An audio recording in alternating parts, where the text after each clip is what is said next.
తప్ప ఎప్పుడు ఇంకొక కార్యక్రమం చేయలేదు. 2019లో ఒక దుర్మార్గమైన వ్యక్తి రాష్ట్రానికి ముఖ్యమంత్రిగా వచ్చిన తర్వాత తెలుగుదేశం పార్టీ కార్యకర్తలు నాయకులు ఎన్ని ఇబ్బందులు పడ్డారో ఒక్కసారి మనం గుర్తు చేసుకోవాలని చెప్పి తెలియజేస్తున్నాను.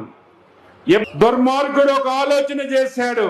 తెలుగుదేశం పార్టీ కార్యకర్తలను నాశనం చేసి, తెలుగుదేశం పార్టీ లేకుండా, కార్యకర్తలు లేకుండా నేనే ఈ రాష్ట్రానికి 30 సంవత్సరాలు ముఖ్యమంత్రిగా ఉండాలి, ఈ రాష్ట్రంలో నా రాజకీయ పార్టీ తప్ప ఇంకొక పార్టీ ఉండకూడదని మనకు 5 సంవత్సరాలు ఎన్ని ఇబ్బందులు పెట్టారో మనందరం గుర్తు చేసుకొని పాలన సాగించాలని చెప్పి తెలియజేస్తున్నాను.